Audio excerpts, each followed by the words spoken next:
ఒక ఎక్స్-ఎంపీ 30 సంవత్సరాల సుదీర్ఘ రాజకీయ చరిత్ర కలిగిన సౌమ్యుడిగా పేరు పొందిన ఒక ఎక్స్-ఎంపీని అతి కిరాతకంగా ఇంట్లోకి చొరబడి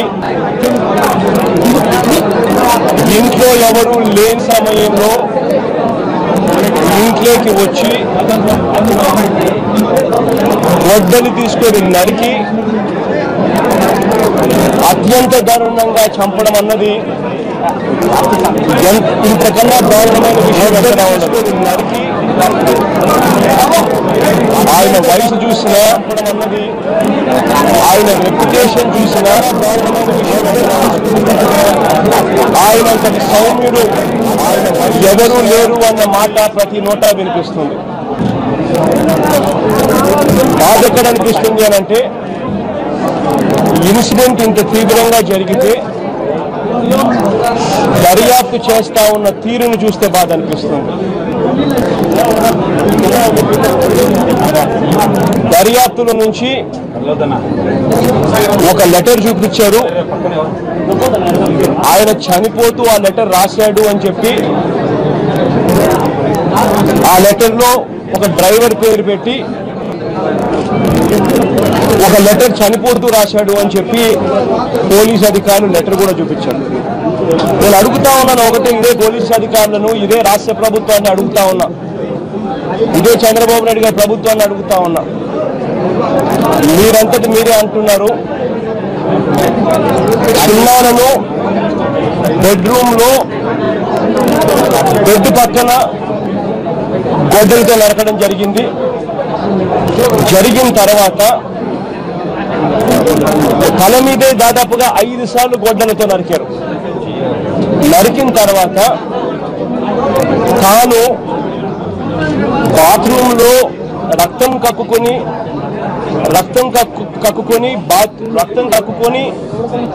ఆ తర్వాత బాత్రూంకు తాను వెళ్ళి ఆ బాత్రూంలో రక్తం తక్కువైనందువల్ల మూర్చొచ్చి పడిపోయి కమోడుని కొట్టుకొని చనిపోయినట్టుగా ఫ్యాబ్రికేట్ చేసేందుకు ఏకంగా చిన్నానను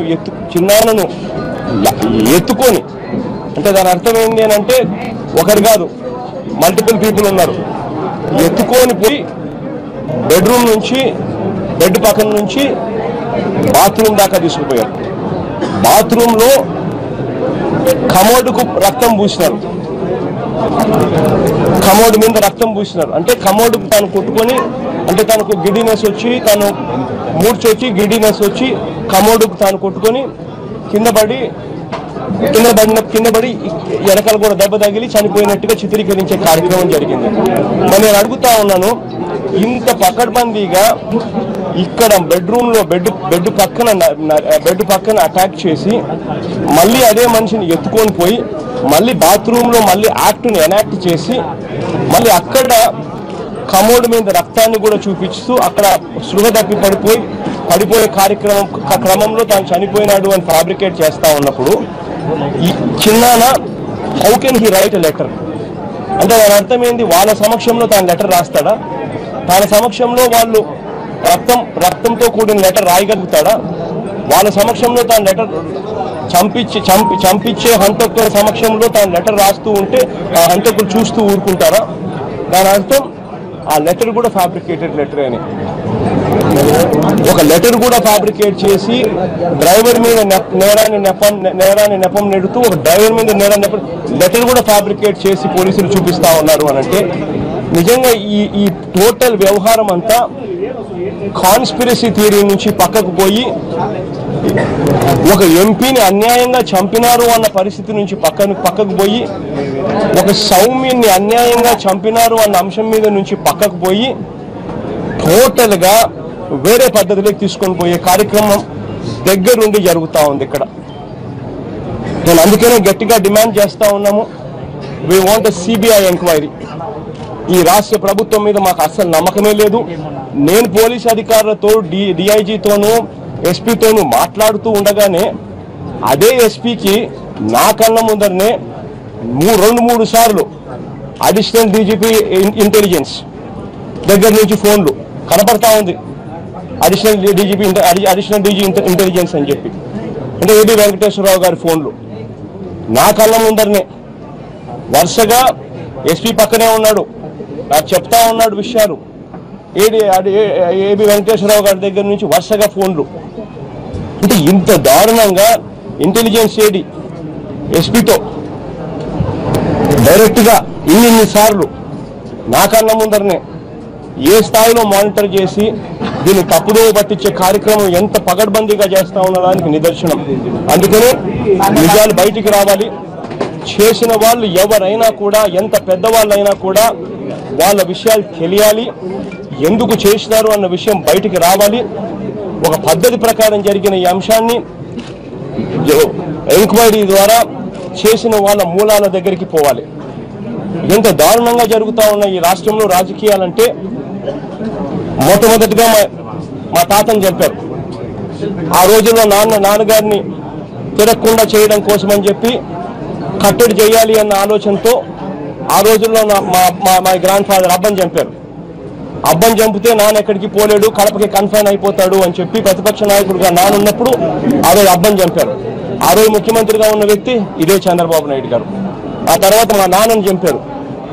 నాన్నని చంపిన విషయం ఇప్పటికి కూడా మా మనసులో ఇప్పటికి కూడా డౌట్గానే ఉంది. ఆ టైంలో ఎంక్వైరీ చేసింది, సిబిఐ ఎంక్వైరీ చేసింది ఎవరు అని అంటే జేడీ లక్ష్మీనారాయణ.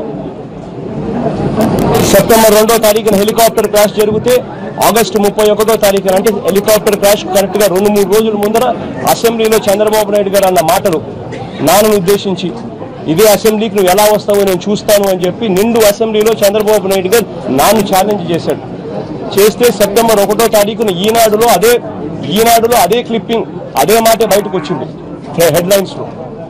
చంద్రబాబు నాయుడు ఛాలెంజ్, అసెంబ్లీకి ఎలా వస్తారని రాజశేఖర గారు అన్నారు. నాన్నని చంపారు. దాని తర్వాత నన్ను చంపాలని ప్రయత్నం చేశారు.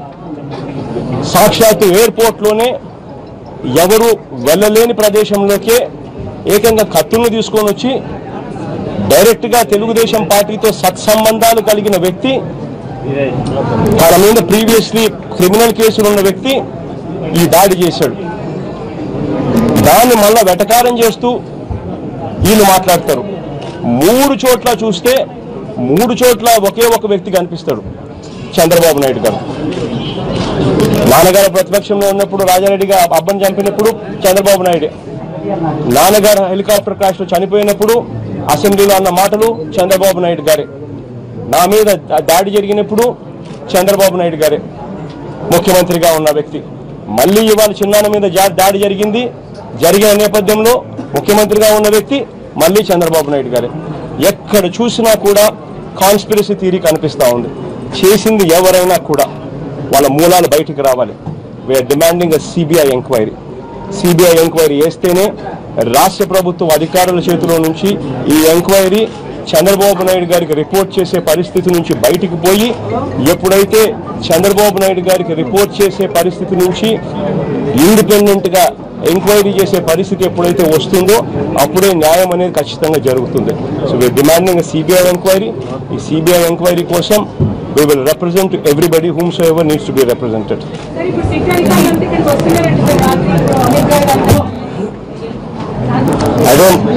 అదేమ్మా సిట్టు వేసింది ఎవరమ్మా? సిట్టు వేసింది చంద్రబాబు నాయుడు గారని మీరే చెప్తా ఉన్నారు.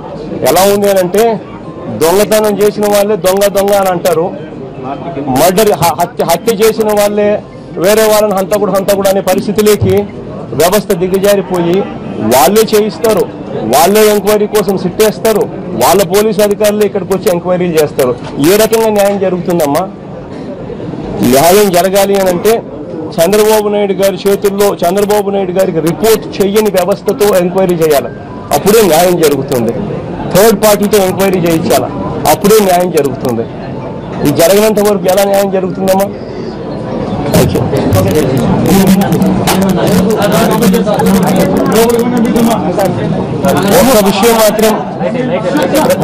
ఒక్క విషయం మాత్రం మీడియా ద్వారా రాష్ట్ర వ్యాప్తంగా ఉన్న వైఎస్ఆర్ కాంగ్రెస్ పార్టీ అభిమానులందరికీ ఒక విషయం మాత్రం మీడియా ద్వారా నేను తెలియజెప్పాలనుకుంటా ఉన్నాను. దయచేసి మనకు దేవుడు ఉన్నాడు, దేవుడు మీద నాకు నమ్మకం ఉంది. ఖచ్చితంగా అన్యాయం చేసిన వాళ్ళకు దేవుడు ఖచ్చితంగా మొట్టికాయలు వేస్తాడు, నాకు ఆ నమ్మకం ఉంది. దయచేసి ఈ ఇన్సిడెంట్ ద్వారా రెచ్చిపోయి ఎటువంటి కార్యక్రమాలు దయచేసి చేయొద్దండి అని చెప్పి మనస్ఫూర్తిగా రిక్వెస్ట్ చేస్తా ఉన్నాం. Thank you.